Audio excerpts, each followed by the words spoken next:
내 삶이 망가지는 것 같았어요. 그래서 화가 났어요. 난 후회하지 않아요. 과거로 돌아간다고 해도 내 선택은 같아요.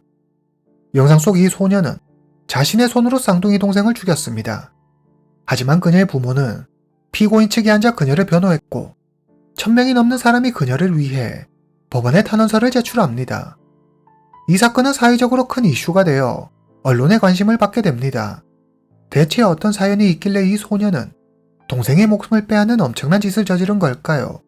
그리고 그녀의 부모를 비롯한 많은 사람이 왜 그녀의 편에 서는 걸까요?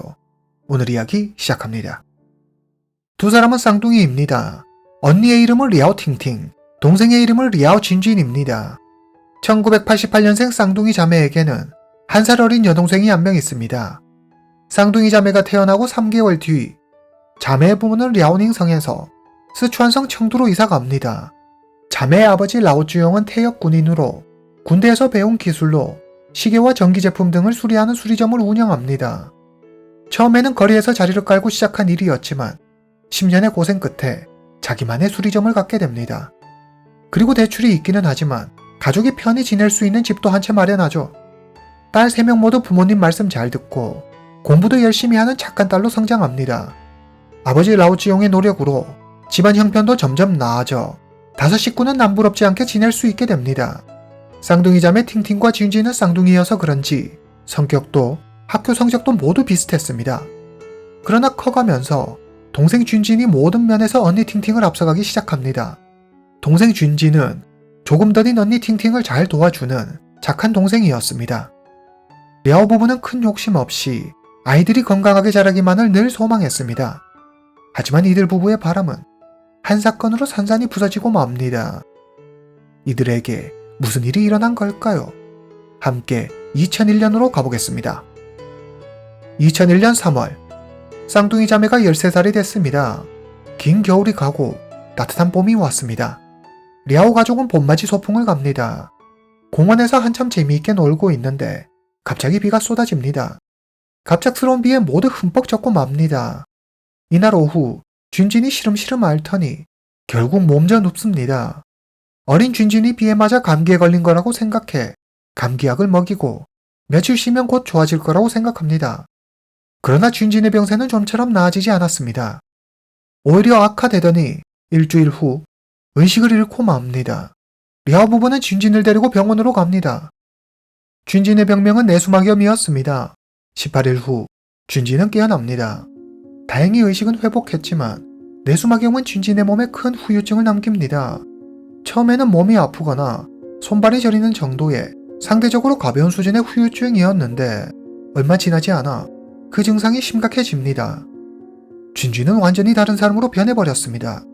정신 나간 사람처럼 발작을 일으키고 갑자기 화를 내더니 물건을 집어던지고 주변 사람을 때리는 등 폭력적으로 변합니다. 랴오 부부는 딸 준진을 데리고 전국에 유명하다는 병원은 모두 다 찾아다니지만 준진이 왜 이런 증상을 보이는지 원인조차 알아내지 못합니다. 하지만 랴오 부부는 포기할 수 없었습니다. 딸을 꼭 치료할 수 있을 거라는 믿음으로 TV에 나오는 약이란 약은 다 사서 준진에게 먹입니다. 어느 날 랴오 부부는 준진과 비슷한 병을 고친다는 한 병원의 광고를 보게 됩니다. 그들은 집을 팔아 병원비를 마련합니다. 그리고 드디어 준진을 고칠 수 있다는 희망을 품고 그 광고에 나오는 병원을 찾아갑니다. 2004년 5월과 12월, 준진은 2차례의 수술을 받습니다. 하지만 어찌된 영문인지 준진은 조금 더 나아지지 않았습니다. 되레 수술 전보다 더 폭력적이 됩니다. 자기 눈에 띄는 건 그게 뭐든 모조리 박살내버리고 그것도 모자라 주변 사람에게 무력을 행사합니다.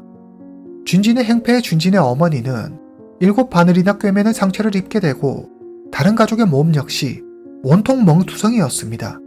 준진의 수술비를 마련하기 위해 집까지 팔아버린 랴오 부부는 아이들과 함께 작은 집에 새들어 살았습니다. 준진은 갑자기 일으키는 심각한 정신발작 때문에 하는 수 없이 학교도 그만두게 됩니다.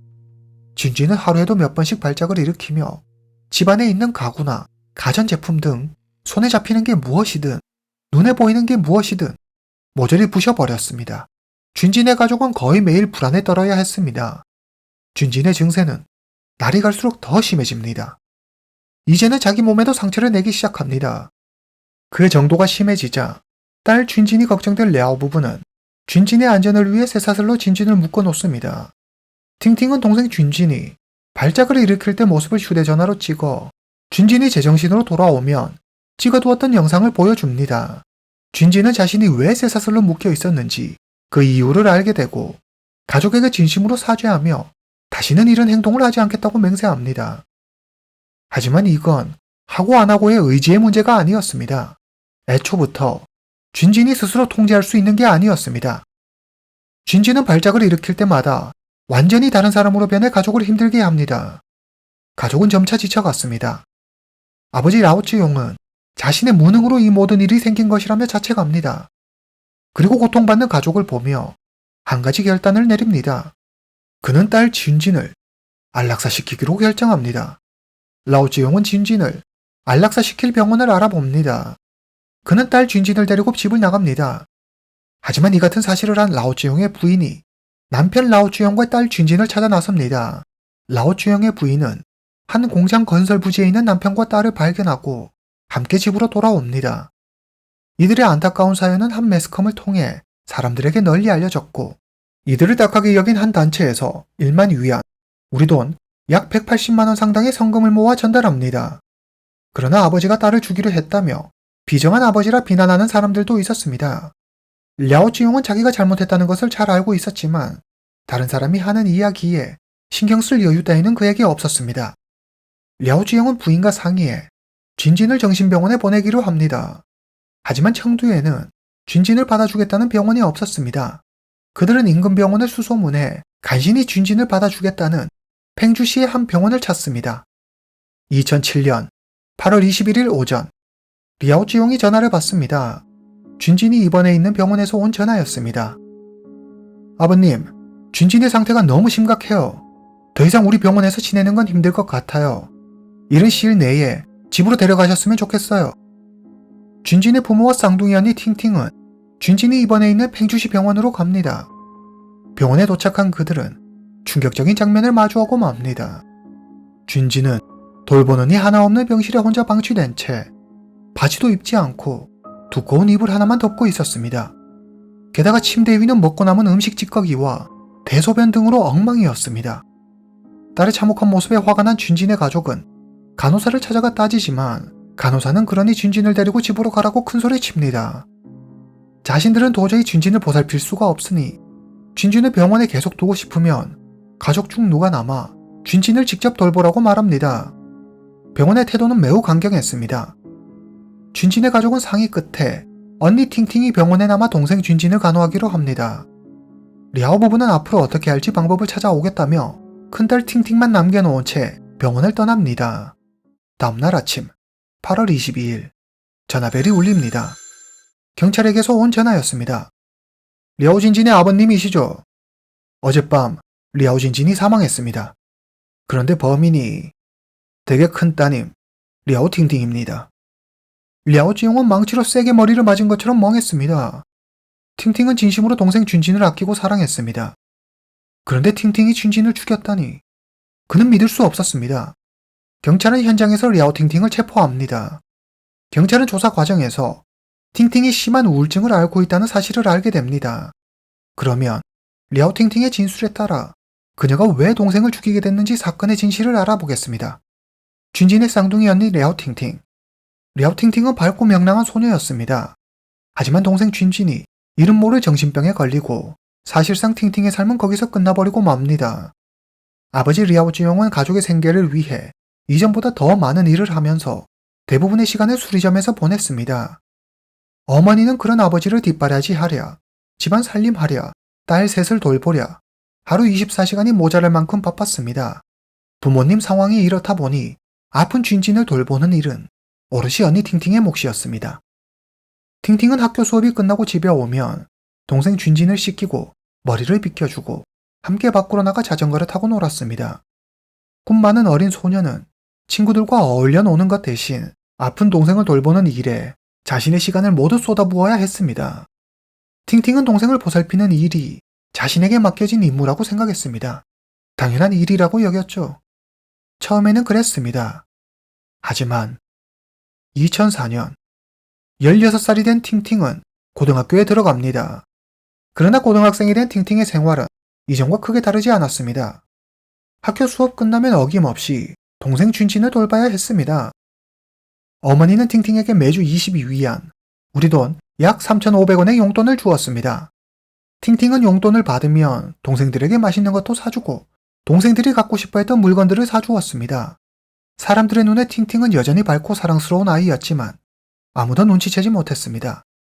팅팅이 속으로 병들어가고 있다는 사실을 말이죠.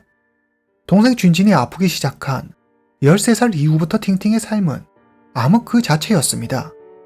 걸핏하면 주먹을 휘둘러대는 준진 때문에 팅팅의 몸은 항상 상처투성이었습니다. 2번의 수술을 받은 후 상태가 더 심각해진 준진이 한 번은 과도를 팅팅에게 휘둘러대는 바람에 하마터면 팅팅이 죽을 뻔한 일도 있었습니다. 이날의 사고로 팅팅은 뒤통수를 무려 14바늘이나 꿰매야 했습니다. 이런 큰일을 겪은 뒤에도 팅팅은 여전히 동생 준진을 돌봐야만 했습니다. 고등학생, 한창 예민한 시기의 팅팅은 집에서도 학교에서도 어디 하나 의지할 곳이 없었습니다. 어린아이가 감당하기에 현실은 너무 가혹했습니다. 팅팅은 희망을 잃어버립니다. 2007년 쌍둥이 자매 팅팅과 준진도 19살이 되었습니다. 2007년의 어느 날 밤 11시 30분 팅팅은 더 이상 삶에 대한 의지도 희망도 없다고 느낍니다. 팅팅은 이제 그만 힘겨운 삶의 무게를 내려놓고 싶었습니다. 팅팅은 동생이 먹는 진정제 배가를 집어삼키고 삶을 스스로 마감하려 합니다. 그러나 다행히도 어머니가 팅팅을 발견해 병원으로 옮겨져 치료받습니다. 3일 후 팅팅은 의식을 되찾습니다.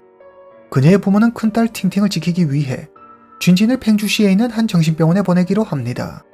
하지만 병원에서 더 이상 준진을 돌볼 수 없다는 연락을 받고 랴오 부부와 팅팅은 준진이 있는 병원으로 갑니다.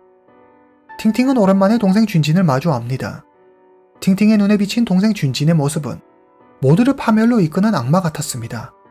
온 사방과 몸이 음식물 찌꺼기와 대소변으로 얼룩져 있었고 옷도 입지 않은 채 방치되어 있는 동생은 더럽고 혐오스러웠습니다. 팅팅은 생각합니다.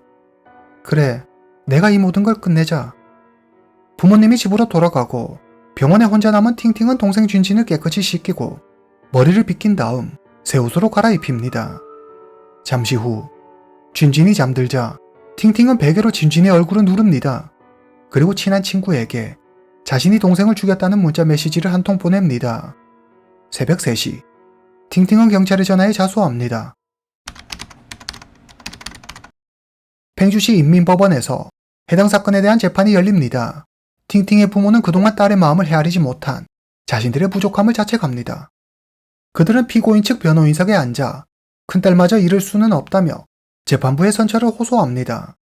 2008년 2월 26일 재판부는 리아오 팅팅의 고의살인죄를 인정하지만 정신질환이 있는 동생을 오랜 시간 돌본 점, 자신 또한 우울증을 앓고 있다는 점, 피고인이 아직 어리다는 점 등을 고려해 유기징역 3년과 집행유예 5년을 선고합니다.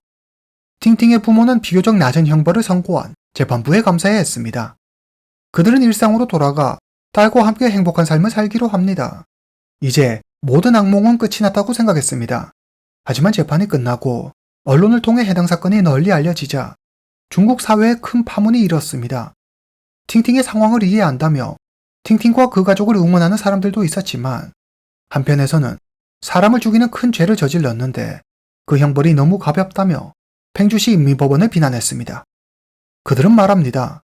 정신질환자라고 해도 그들도 엄연히 인권이 있으며 마땅히 보호받아야 합니다. 그런데 재판부의 결정은 정신질환자는 죽임을 당해도 괜찮다는 잘못된 인식을 심어줄 수 있습니다. 앞으로 사람들은 문제가 있다는 이유로 정신질환자의 목숨을 쉽게 빼앗을 수도 있습니다. 거센 여론의 압박을 못 이긴 법원은 재심을 결정합니다. 재판이 진행되는 동안 팅팅을 옹호하는 천여 명의 사람이 그녀를 위해 법원에 탄원서를 제출합니다. 2008년 7월 26일 법원은 세 차례의 심리를 거쳐 항소를 기각하고 원심 판결을 그대로 유지합니다. 여러분들은 언니 리아오 팅팅의 행동을 어떻게 생각하시나요?